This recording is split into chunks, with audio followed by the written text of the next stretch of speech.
Die is pinantoleko van die nombor. Oor die liefde was er oorlog voor 100 jaar tussen manschap van Nongoloza met die stam van 2-8 en manschap van Skompizo met die stam van 2-6. Ons het Battlefield toegemaakt op die vlag en die vuurhoeken en ook in Afrikaanse straten. Op die Battlefield spelen ons die geheime taal van oorlog. Ons vallen ons opstand, die strikritters zoals enemies op een schaakbord. Salut. Ik voor jou nooit. Four Corners is a coming-of-age crime drama about a family lost and regained. It revolves around a 13-year-old chess whiz drawn into Cape Town's well-known child gang culture. Lauded as the first film to delve into the 100-year-old war between South Africa's so-called numbers gang, the 26 and the 28s, it blends Sabela, Tsotsi-taal and Cape Afrikaans dialects. The film mixes established talents with non-actors and first-time thespians from schools and communities across the Cape Flats. Vierhoeke is prison slang for the four corners of a prison cell. The film represented SA as the nominee for the 86 Oscars that was held in 2014.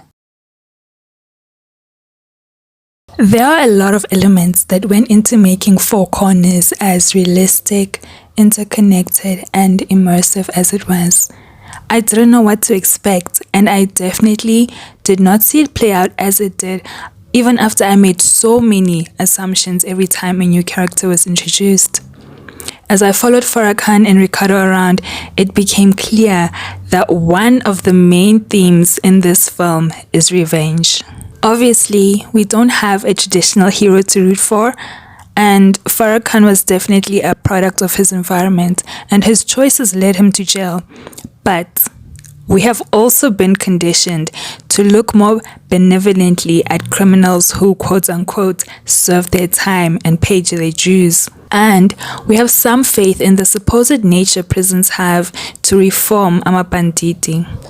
With that said, Farrakhan is our angry hero determined to get justice, which happens to be the first ingredient to a revenge plotline. The second ingredient is the antagonist. This is a character who committed the unpunished act. In Four Corners, it's Irshaad. The writers made it easy enough to spot him. Not only was he exhibiting extreme levels of hypermasculinity, we'll get into that later, his headquarters were in stolen property, which is why Farrakhan was hunting him, and Irshaad was the main gang member in charge of recruiting small boys, forcing them to commit crimes so that they'll become his soldiers for the gang, and he was the red demon on Ricardo's shoulder at every turn. This last part is what I think made us care less or not at all about Irshaad's trauma, about him also being a product of his environment and just repeating a vicious cycle that he had no control over. All of this meant nothing to us because he was a predator who preyed on children, on young boys. A revenge storyline also needs a victim. The victim's purpose is to arouse our sympathies, and Ricardo definitely had me rooting for him. The last thing a revenge plot needs is a heinous crime that justifies why our hero is seeking out and dispensing revenge, which is why I mentioned what Irshaad was guilty for. Revenge plotlines strike a nice balance if the punishment fits the crime, an eye for an eye, a tooth for a tooth. And if Irshaad had anyone in his corner, you can bet that someone would be after Farrakhan or Ricardo. And so the cycle will continue. Let's talk about how gangsters use children to do much of their work, therefore ensuring that the kids are always surrounded by a criminal element of drugs, gangs, and violence. What Four Corners made sure to highlight was the absence of positive father figures in the community. These boys grew up in a gang through the absence of their fathers. They were exposed to a variety of factors that increased their likelihood of joining a gang, including a lack of supervision, poverty, and gang-affiliated family members.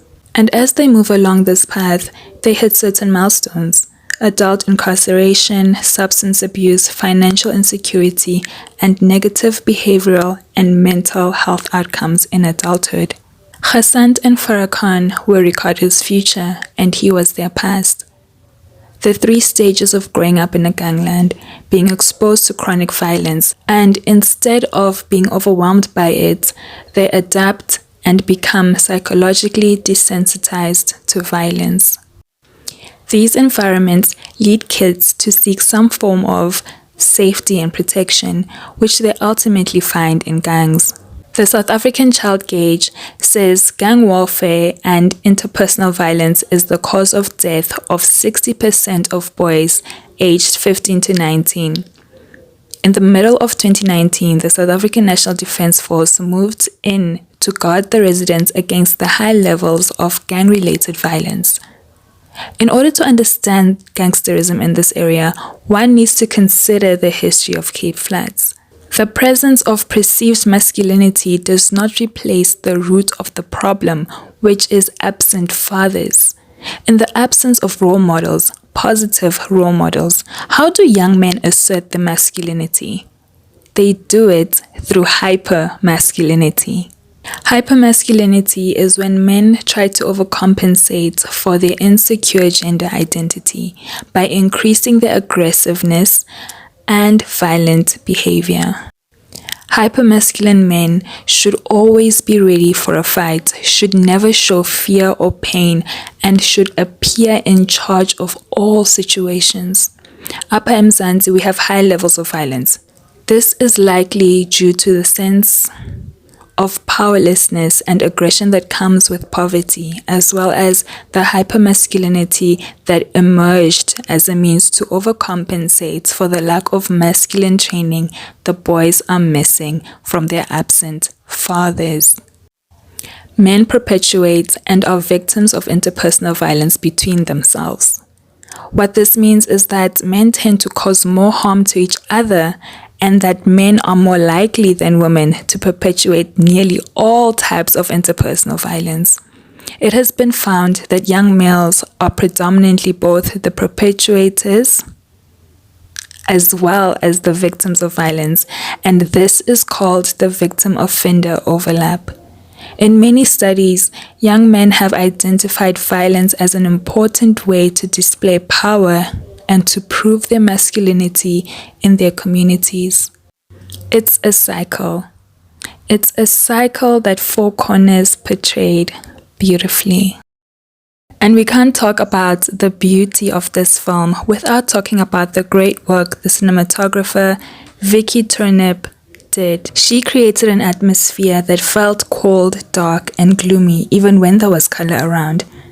And she did this through location, location, location. We also need to talk about the use of color. Color is used to create overall mood. It creates ambience, amplifies emotions, and heightens symbolism. It can evoke a mood or an atmosphere within the world of a film. It's used to show range or a development in a story. The cinematographer also made use of dark lighting. It creates a sense of mystery, suspense, fear, and tension. Lighting communicates the tone of the scene. It reveals something about the character, or it serves the story. I don't think there's anything else I want to talk about, except maybe how Four Corners was devoid of women. It was lacking in love and tenderness that comes with having caring women around. But I do understand why that element wasn't explored. Yes, I didn't forget about Layla, but let's be honest. Do you remember the role she played? If you haven't watched this film, please go watch it. There is a lot that I left out. I just talked about things that interest me. Thank you for making it to the end of the video. Bye-bye.